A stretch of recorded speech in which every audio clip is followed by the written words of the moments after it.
animators, and artists. Sam de Ceccatty is a French-American writer and director whose work screened in festivals worldwide. His latest animated comedy, Lilith Eve, premiered at the Tribeca Festival in 2022 and was awarded a Vimeo Staff Pick. We invited Sam onto our live stream to discuss his short and the process of creating an independent short as the sole animator on the project. So, Sam, welcome to the live stream. Hi, everyone. Hi. Thanks for having me. Thank you for joining us today. So, for anyone who's not yet watched the short, could you give us a brief synopsis of Lilith and Eve? Yeah, so Lilith and Eve is an irreverent adult comedy animation it's a reimagining of the myth of Adam and Eve, in which Eve accidentally bumps into Adam's first wife, Lilith, and then chaos ensues, and Eve kind of crashes and questions everything about herself. So, how would you describe your role in the project, and what was a typical day like during production? Well, so the project. Sorry, what was the beginning of that question? What was your role on the film? What was my role? Just like everything from inception. So my wife and I came up with the idea. We were looking for names, for baby names, and came up with and discovered the name Lilith, discovered her story, fell in love with that story, and felt the need to tell that story. We named our kid, our first daughter, Lilith, and you know, and then everything else is history, you know, like, so that's why we made this short. So I wrote it, I animated it, you know, the million different jobs that there are, you know, within animation, and, you know, from character design, background art, everything that's on screen is me. And I co-wrote it with my wife, and everything that's audio, I worked with some friends. So the reason why I asked you that is because when I had seen the film and asked you about it, I invited you onto the live stream with your animation crew, and you told me it was just you. So would you want to talk a little bit about the animation style and the process behind Lilith and Eve in terms of the work that went into getting it from storyboard to animation? Yeah, so the animation style, well, it's a you know, adult comedy animation in the style of Rick and Morty. My goal was to make it feel like it could feel like it was part of the Adult Swim or Cartoon Network world. That was, you know, this was all like an experiment for me, and that was the goal, to like, can I get to that? Am I capable of making a project that feels like it could belong there? And you know, I've always loved hand-drawn animation, like cell animation, the old style animation, and I really wanted this project to be animated that way. So, you know, there's no rigging involved in this project. It's all, you know, drawn image by image, and which I did with Toon Boom. And yeah, it was a steep learning curve, and it took me about 2 years to animate from start to finish, from inception to finish. It's about 2 years. And if I had to redo it, I mean, you know, if I worked full time on it, it represents about 6 months, 8 months of work. But like, you know, you got to pay rent and stuff at the same time. And a typical day in production, I mean, a lot of those 2 years is just me animating from 9 p.m. to 3 a.m. after I put my kids to bed. That's a typical animating day. So this is a film that premiered at the Tribeca Festival in 2022. It was awarded a Vimeo Staff Pick. How did you feel about the reception? It was incredible. Yeah. I was not What were you expecting? Well, so, you know, I really did this project as a way of just doing a project that I didn't have to compromise on. That I was doing it all myself, and I didn't have anyone else really involved in terms of like financing or anything. That meant that I had no deadline. So the project was like open-ended until I was happy with it. So I kind of made this project with the idea that this was going to go online and get 200 views on YouTube, and that was going to be yay. And also, like, because of the style it's in, which, you know, it's a cartoon, right? So I did not believe that cartoons could go to these kind of festivals. So I really did not. I didn't think this was gonna. This is how it was gonna end up. But you know, I'm so grateful that it is. Like, I think it was an incredible experience going to Tribeca, meeting Whoopi Goldberg, meeting everyone there. You know, I've made some lifelong friends there, and met some incredible people. And hopefully, you know, more projects will come out of this because of all these things. So that's great. I'm over the moon about the reception. So one thing I really enjoy about the short is how varied the character designs are, in terms of Adam, Lilith, and Eve. And this is my favorite, a biblically accurate angel. So did you want to walk through some of the character designs and some of the thinking that went into each of them? Yeah. So I have here a couple of the. Oh man, now I gotta find. Oh, here, characters. Some of the like the early iterations of the characters. So from part of the premise of the show is that the idea is that Adam and Lilith were created at the same time, and then at a later point came Eve. So we wanted Adam and Lilith to really feel like they were, you know, part of the same, part of the same family, part of the same, year that they were created. So I try to keep them within the same color tone. In terms of height, they're about the same. They live in this kind of purpley red bluish world, um, and they're both kind of, big hair, hairy in places. So yeah, I wanted both those characters to kind of feel like they live together, and then Eve feels very different. And Eve, we wanted Eve to kind of be the embodiment of traditional femininity, the mainstream femininity, whereas we wanted Lilith to feel like, like a really strong, empowered woman, sexy but on her own terms, and she doesn't care what you think of her hairy legs. So that was kind of the brief for us. And Adam, we didn't want Adam to be like an arc villain. He's not like a villain. He's more like a lazy shit, which I really identify with. So Adam is kind of a mix between the Connor, who's the actor playing it, and me. So he's kind of like those two people met, like smushed into one, and that's how we got to Adam. And then to get to The highlights on the butt too are a really nice touch. Thank you. And then the Archangel. So the Archangel, this was one of the early iterations of him. We later did not actually use this ring of eyes, which maybe I regret now because he looks cool here. But so the Archangel in the actual Bible, there's several descriptions of angels. All of them are really, really wacky. They're pretty wild. Yeah, I mean, so Circles and circles, lots of eyeballs, wings, multiple heads. So the main description that I was kind of going off of is 6 wings and is described as having hundreds of eyes all over his body. I did not want to animate hundreds of eyes, so I kind of went with 5.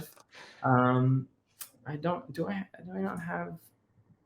Oh yeah, that's closer to the final iteration of him with like eyes on, because in the description it says eyes on the body, which I wanted to try to get closer to, so we ended up going with this. And there's some other descriptions of angels which are crazy with, like, as you say, multiple heads. Some of them aren't even humanoid. There's a seat, as we discussed before this call. There's just like some of them are animals. Anyways, so there's a reason why they're portrayed saying, "Don't be afraid." Yeah, exactly. Hey, this might disturb you. Just, FYI. I would be. Like, if this guy just crash landed in your living room or wherever these angels appear, I would. I'd be a little alarmed.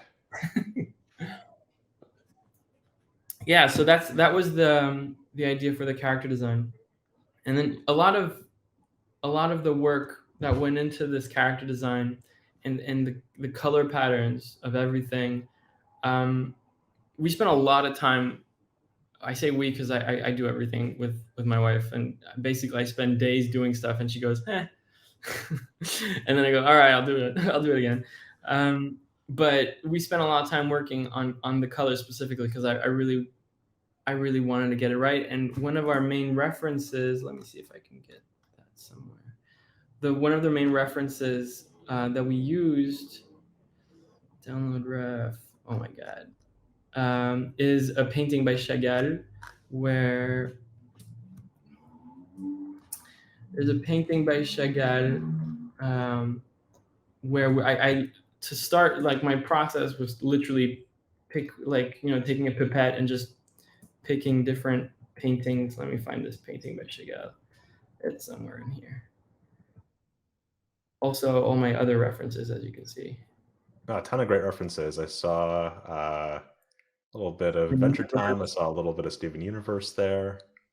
Yeah. Annoying. I do not find it. Okay, let me just Google it. It's a painting by Schoel called Adam and Eve.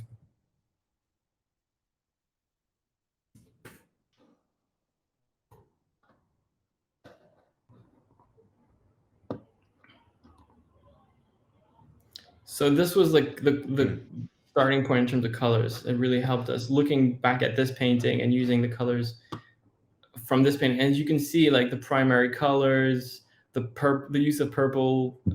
That's also why I put a goat in there, just because like Schoel. And yeah, so this painting was kind of like a huge influence for our color scheme in our project. So if I go back to, What was that like ideation process like in terms of like finding references and trying to narrow down a style? well, we always, I wanted it to feel like, I wanted it to feel beautiful. Like the way some Cartoon Network projects are, like Steven Universe. Steven Beautiful, Universe, beautiful backgrounds on that show. incredible, just like works of art. Like some of the backgrounds are Steven Universe I would literally have on my wall, because it's just so pretty. The way everything, composition is just incredible.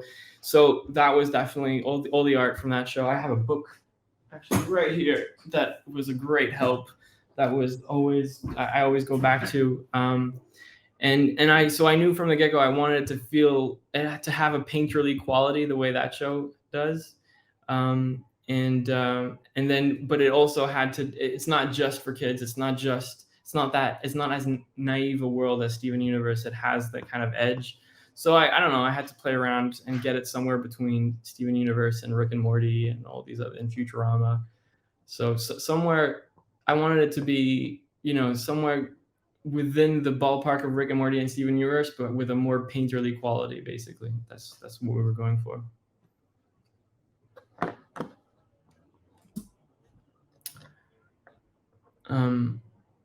Yeah, and by the way, background art, so much respect, mad respect for background art. I had no idea what I was getting involved with, what I was starting when I like, you have no idea also how bad my first iterations were, just like crazy bad first drawings. You were showing me an animatic earlier where you were talking about some of the scenes that you'd seen, or the types of shots that you've seen in animated work that you were really impressed by that you wanted to create in this one. Yeah, so let me bring that up. Let me just mute it, because so there was a lot of different, a big part of this project was just also me, having these bucket list shots that I wanted to try playing around with. And one of them is this shot here. The idea of a character walking towards frame with the the floor moving away and the things in the background sliding, and figuring out, I wanted to figure out, like, wrap my head around how the hell do you do that? Like, and what do these separate elements even look like? Like, is the background animated? Are the like so it took me an embarrassingly long amount of time to figure out how how to build this. And so it started How with many layers of multiplaning is this, by the way? how many layers? Yeah. It's not that many. I think it's 1, 2, 3, 4, 5. So That's very convincing. there's 2 for the floor. There's the bushes and the floor are separate, and then there's 3 layers for the background. Okay, wow. And but you know, there was. Let me see if I can get earlier iterations of this, because there was also versions where, I mean, there was so many different like with the. See, this is like with one background, but it's individual trees that I then move independently from each other, but that looks really wonky. Like, I had to figure out how to do it in a way that is is convincing and that belongs to this universe. Because like, obviously you can just do it in After Effects. I could do it in a second in After Effects with just pulling back with the camera, but that doesn't do the effect that I wanted it to do. So yeah, there's just like 100 different versions of that one shot. Yeah, I mean that is a very complex thing to do in animation too, like having characters walking towards a moving camera that's going back, while having like scenes or objects also moving perspective too. You can do a lot of things with multiplane camera, but like that, it's just a really, really cool shot. Thank you. Yeah, and I mean, I take very little credit in terms of the composition. There's that shot exists in almost every cartoon out there, but I now understand the work involved, and I also understand why these kinds of shots are usually reserved for like epic action sequences. So it's usually like something chasing something, and it's like, because when it's action, that means it's super choppy, so it's like 2 seconds, whereas I did dialogue. So I needed it for like, so I got like insanely long like slices of trees, because it's all one thing just kind of going like this. So let me see if I can pick, and I also understood why you don't do that, because then you what you're left with is needing like an insane amount of forest for the background and stuff. Animated. But yeah, this is the animated background, and originally I did it with vertical lines, like lines that was going towards screen, but actually, or was it? Yeah, it was just a steep learning curve. And I think that the ground is actually the one part I didn't do in Toon Boom. That's the part I did in Photoshop so that I could use all the tools I'd used for the background, like all the brushes and all the stuff I'd used for the other background stuff. This is the floor here is the only thing I animated in Photoshop. Sorry, if I don't know if Toon Boom really wants to hear that. Sorry. I mean, it's the production process of your short. I think, however you do it, it's something we're interested in. So one of the things I also wanted to ask you, while we're sort of looking through these, is how closely did you collaborate with the vocal talent on this project?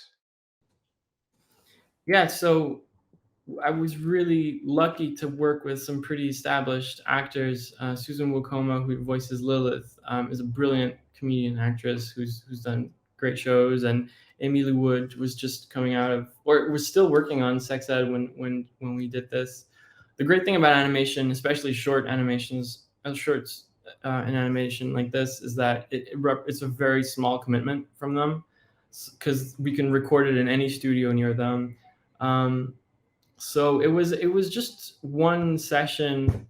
Actually, for Susan, it was 2, because we messed up some of the sound. Well, the engineer messed up some of it. This is the one part I didn't do, and it got messed up. So we had to re-record some of Susan's lines. But other than that, it's basically one session with Amy and one session with Susan, and that were. I mean, so with Amy, I had about 2 hours, and with Susan, the first session I got 2 hours. But as I said, I actually couldn't use any of that sound because of the engineers screwed me over. So I had to re-record all of Susan's stuff, and she was in the middle of this production, and so she only had 20 minutes. I was supposed to have an hour. Her taxi was late or whatever. In the end, I had 20 minutes with her to re-record all her lines. We did it thankfully we'd already like rehearsed and stuff the first time around, so we kind of knew what we were aiming for. But still, it was a lot to go through in 20 minutes. But Susan also got a lot of the best kind of sounds that we ended up using, like, you know, the bird call that she uses to call the archangel, and she's got some really great lines. And you know, I was going through my list of I had to build a library of different weird sounds that I would need for the short, and so I had like a long list of all these different sounds I need them to do, and one of them was the sound of Lilith jumping on the back of an archangel. Like I needed her to do, I don't know, whatever sound she thought that corresponded to. So I was just running through my list, and I was like, all right, now go do the sound of someone jumping on the back of an archangel, go. And she just looked at me like, right, so just like the normal one then, the go-to regular, you know, the one you would always do. So, and that's the one we used first take. Yeah, so we recorded the sound, and then with the actors, but actually before I actually even had those final recordings, for months, maybe even a year, I had recorded myself and some friends doing the performances. I recorded over Zoom, I think, just to work on and to figure out the timings of the shots so that I could do the animatic. So by the time I recorded Susan and Amy, I had an animatic that was roughly in place, which is what I was sharing before. And then I used their sound, moving to when I was actually animating and going beyond the kind of animatic stage. That's when their the final vocals were really useful, because they really helped me figure out how I was going to animate everything and get the comedy. You know, like sometimes a performance that they gave informed what happened on screen in terms of animation. Oh, that's cool. Like at one point, I think Adam scratches his butt. This is just a small example, but at one point in the short, Adam scratches his butt, and that's because I think the actor Connor was scratching his beard. So I have this great scratching sound in the middle of a take, and I was like, "Don't delete it. We're keeping it." Amazing. So that's the kind of thing I was trying to find, original places to find the comedy. And of course, you had a brief vocal cameo on this as well. Yeah, so I had also a brief cameo. I am the voice of the snake at the very end. I have one line. I felt like the snake has one line, but he's also, that one line is kind of the ethos of the short, so I felt like I should probably do it. He just says, like, Adam just fell in the water and is really angry at the snake, and the snake says, and Adam says, yeah, I'm just gonna tell everyone this whole issue, the whole story is because of you, man. And the snake goes, yeah, like anyone would believe that, which is kind of the point I'm making with the short. So yeah, I voiced that one riveting line. This is already pretty advanced. I'm just trying to find some early. I think there's an early shot that I have somewhere in here. So originally, I thought I was going to write this on screen to start with, but then I didn't. And then I thought I was going to have Lilith in the foreground, kind of like staring at Eve, which didn't end up happening in the final piece. So one thing I really wanted to ask you, so Sam, what was the most challenging or the most rewarding part of the process that went into making this short? So one of the biggest challenges was like just keeping the engine going, because as I said, I mean, this took me 2 years to make, and you know, life changes pretty drastically it can change quite drastically in 2 years. I went from having 1 kid to 2 kids, and just like making this a priority and spending enough time, that was definitely a big challenge.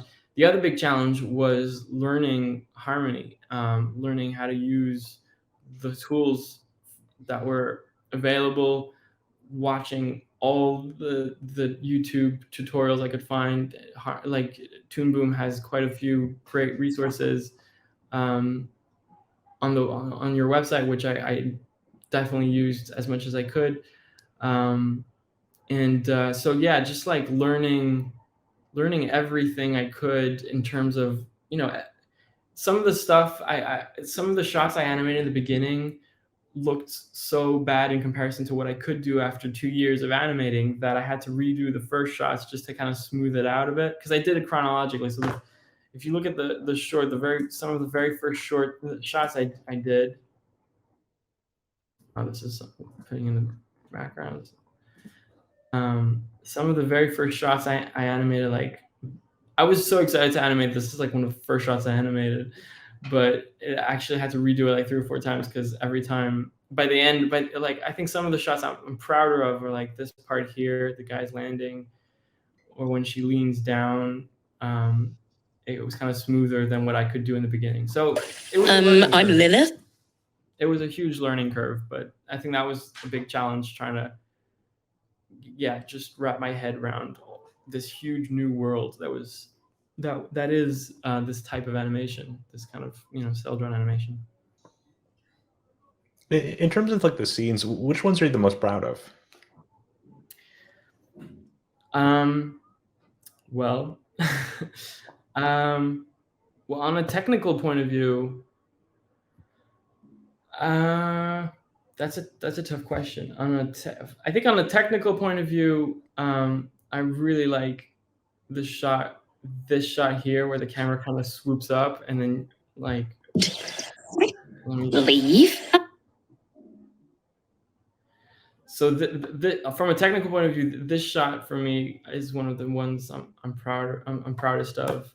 So I did the compositing in After Effects, and this is like a blending of animation I did on Toon Boom, and this is one of the only shots where there's actually motion blur, because I felt like it added. And then on top of that, I added these like streaks that I drew to like go through the trees. And I had to do I couldn't figure out how to do it, so I had to like mash my phone through bushes to figure out how that worked. And I ended up. Okay, that is amazing.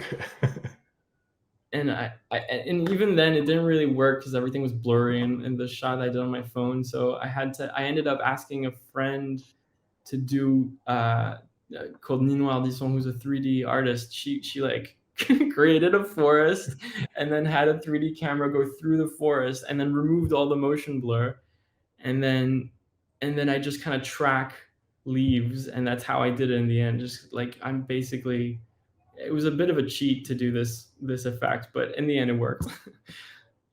So I think this, like, it took me a long time to figure out how I was going to do this, and it required, like, in the end, to actually to do this effect took like a ridiculous amount of manpower and hours. And now if I had to redo it, it would take me like 2 days, but to get to that point, to understand how it was going to work. Yeah, solving a problem.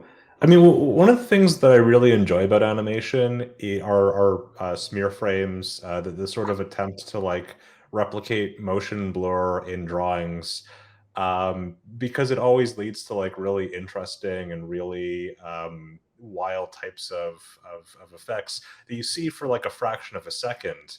And I think like this sort of falls into that same category where you have all this sort of dry brush um, that you see for like a fraction of a second, and you sort of feel it, but you don't. Your eye doesn't interpret as that. You sort of see it as like the camera zooming out, and then there are dragons and bats flying around. Yeah, exactly. Well, that's like, and animating FX in general was so far. I was so far from even conceiving of this whole world. Like, not only, I embarked on this whole adventure to do character design and character animation, and that's kind of what I was kind of looking forward to, and even background design. And then I did it. I was like, yeah, but I need splashes, I need stuff. And then I discovered that FX animation is this whole other thing. So mad respectful. This was another attempt. Again, I know this isn't great. So apologies to all you FX animators out there. But this is this was again something that I was kind of proud of managing to achieve and to wrap my head around how water explodes up and and then does this. So yeah. I mean, one of the reasons I like talking to people who make like independent shorts is that, especially the directors, or in your case, the person who does everything, is that you're aware of the entire animation pipeline from start to finish, from the thumbnail storyboards all the way to doing effects animation on the splashes of water and compositing. That Yeah. apple's gorgeous too. Thank you. Yeah, that was another one I had a fun doing, and same the background, like figuring out how to do that anime style. It sounds simple and silly, but then when you actually have to do it, you're like, but how did they do it? Actually, one of the things I also really liked too is when you had the reflection of Eve on the apple. I thought that was also really. I think it looked really ambitious in terms of the composition and the overall effect. Thank you. Yeah, thanks.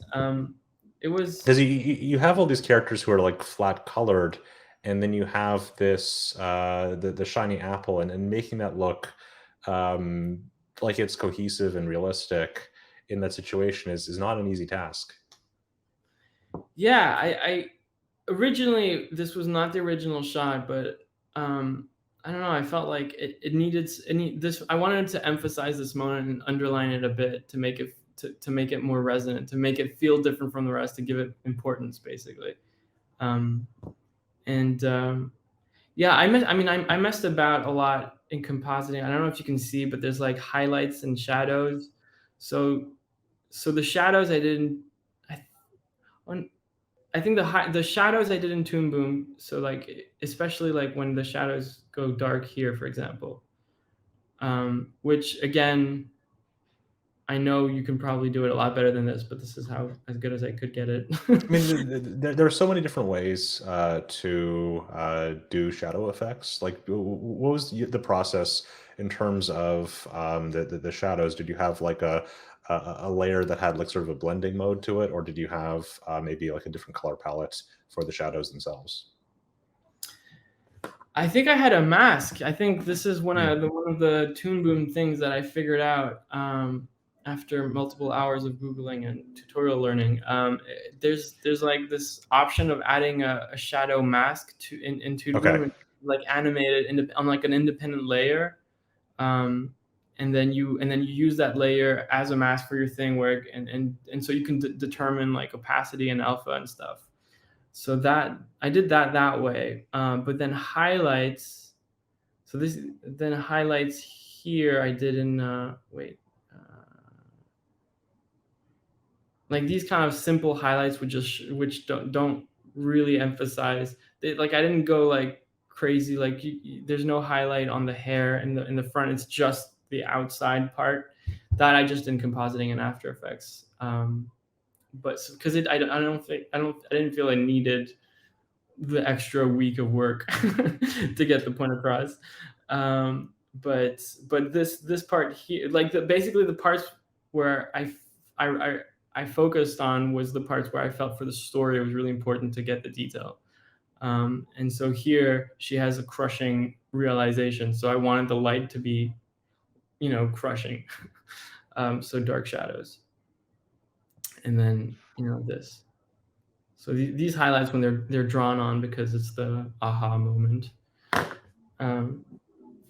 Yeah. So, but yeah, actually these highlights as well are in that same alpha mode where you can. I think you can like animate in a separate layer, then use it as a mask channel and use that as a highlight. That was really cool, and I'm really glad I learned how to do that. Yeah, I always like hearing about different processes for doing lights and shadows, because there are an endless number of ways to do that. Um, One of the things I also wanted to ask, what advice would you give to artists who are interested in producing a self-animated short? Well, I mean, I did this because I wanted to learn. I did this because like every part of this project was really a passion project. The story was because it's a story that's really important to me, and my family, and you know, and the process of, you know, the horrendous learning curve involved in making this was something that I wanted. This, you know, this is like the equivalent of going to school to learn how to do animation. This, I took that time and I did this project to do that. So if, as long as you're walking into it eyes wide open, knowing that that's why you're doing it, then you'll have a blast. But I will say that everyone else on the panel at Tribeca and every other animation festival, I'm always like shocked by whenever an animator gets up on stage, like directors a bit, but mostly directors who also animated, when they get up on stage, it's also like, it's always like, don't do it. This is terrible. I spent so long. Like some of those shorts at Tribeca that was in the same program, they spent like 15 years doing, just under a decade with another project. So I mean, I loved it because I got such a kick out of being like, hey, look, I can do this effect now. I figured out how to do that. I'm, you know, just like, I mean, it's small things, but like, I remember this shot here where she jumps from rock to rock and then walks into the forest, and realizing that I had scripted this, right? And because when you write it in the script, it's just like, and then she walks away, or then she hopped over a river, and then I'm like, how the fuck am I going to animate that? And so figuring out how to do this hop, and you know, I really enjoyed it, but it was hard. So my advice is, you know, if you're going to do it, use it as a learning opportunity, and use the tools that the professionals out there use, because on the other side of it, you can then make cool connections and hopefully work more in that industry. But yeah, so walk into it eyes wide open. Yeah, there are a lot of storyboard artists who talk about script directions like, and then they fight, or then everybody breaks out into dance, which takes like a sentence to write, but then turns out takes a lot longer to actually visually plan out. And usually you can blame the scriptwriter, but if you're the scriptwriter, that makes things a little bit tricky. I mean, I also realized as I was doing, like, as I was coming up with these kind of tricks to avoid some of the nightmares, I realized how much other shows I've seen also do it. And then I'm like, oh my God, that's why they do it. For example, the part where Lilith calls the Archangel and then hops on the Archangel's back. Like the actual physicality of Lilith jumping on the Archangel's back is a nightmare to like going from, I don't know, like the positioning, the You jump. layer like the stuff behind and also in front of the Archangel. So like in this wide shot, yeah, there's a foreground, and then there's basically, well, actually, this is the same background I used for the, wait, where is it? This part here. So this is actually mega multi-layered because there's this effect. But so the moment where she jumps on the back is something that I was like, nah, I'm not doing that. I'm not animating that. So you just cut to this, and then Lilith walks out of frame, and then you cut back, and up, she's already there. Because I did not want to figure out. And then I realized how many times I've seen that in shows where like stuff, where it doesn't matter that much in terms of story, but they cut away from the main physicality of an action just because like, nah, you don't need to spend time animating that. Anyways, yeah, so some stuff is simple to write and it looks easy enough on paper, and then when you get to it, it's like, why, how? I mean, one of the things too I really like about animation is, like you were saying, almost the sort of like puzzle solving element of how do I figure out how to do this? Yeah. I a long time ago, I used to do some like, you know, boulder climbing and rock climbing. And it's a bit similar to that in the sense that like, you know, the answer is out there, you know what you're trying to get to, but how you get there is the fun. Yeah. This was another Do you one where, have sorry, did you have the scene where they're walking on that hill?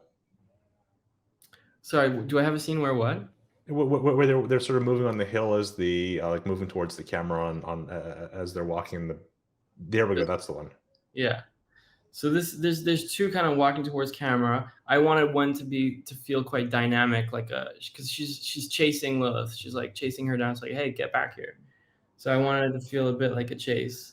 So this shot here, figuring out how to do this was, yeah, it was definitely a challenge. And so like even just the lines on the floor, originally I had them horizontal and I'm doing them, pointing towards camera because I realized it adds a lot of dynamism if you point them that way. There's just lots of small things where I'm like, is this a rule or is this just me messing around? So yeah, so this has, it doesn't have that many layers in the end. It has like 5 layers. There's the floor, the bushes on the side, those are 2 layers, and then the backgrounds are 3 layers. The very back, the middle back, and then the foreground back, let's say.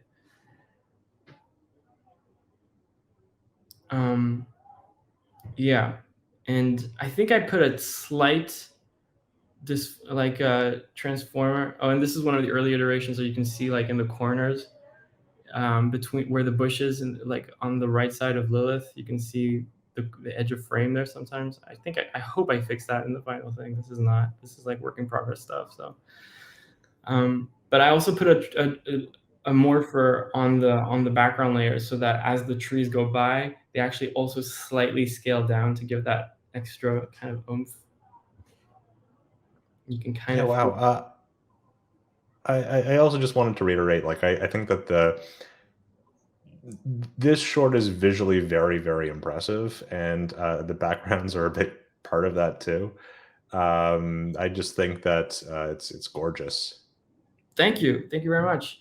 Well, I mean, it was kind of like a dream of mine to figure out if I was capable of doing this. I honestly did not know. And to start with, my starting position, where I started from is so far away from anything remotely. I mean, I'm about to share some really dark, shitty backgrounds. I mean, this is where I was starting from. This is like one of the early iterations, and I was like, which I obviously binned immediately.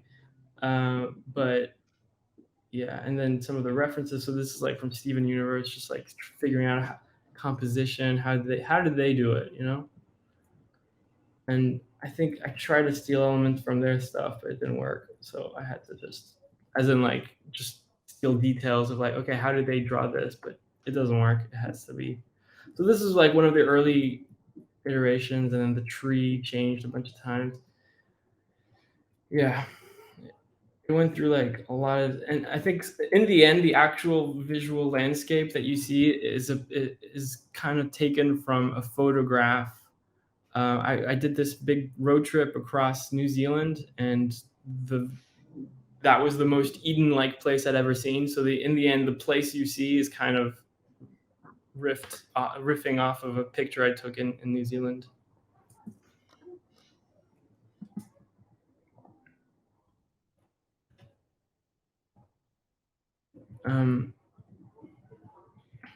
Yeah.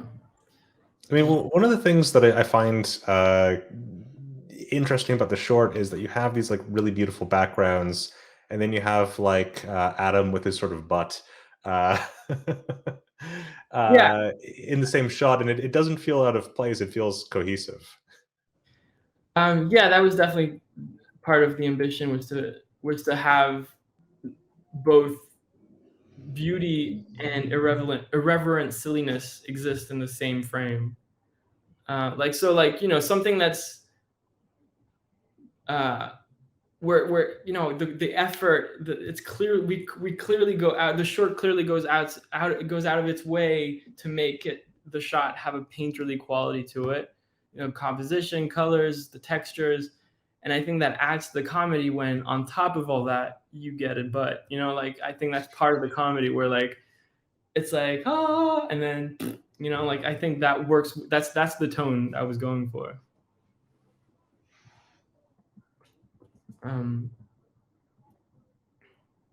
Yeah. And then at this point, this is getting closer to like the final forest. At first I did too small.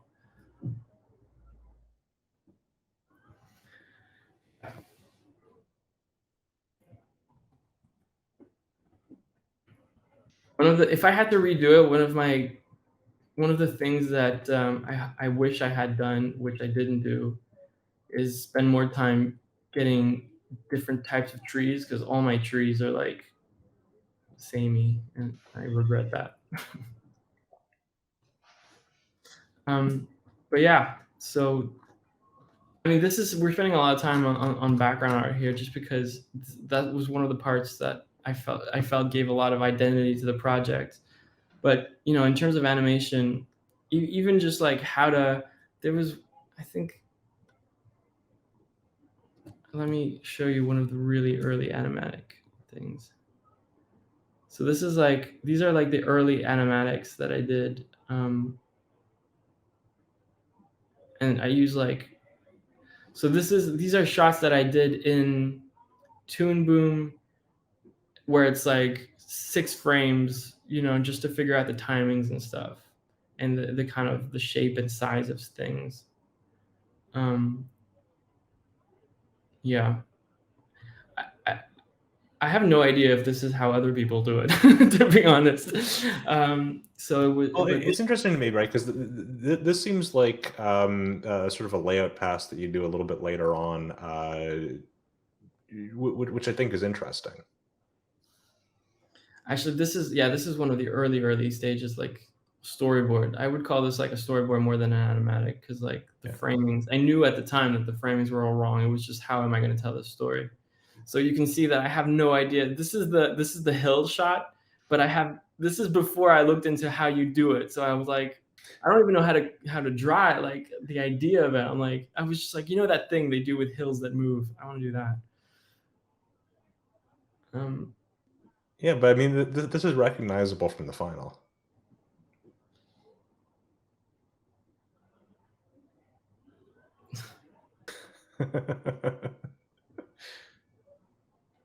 Oh yeah, and Adam didn't used to fall in the river, but I feel like it added a lot. Jeez.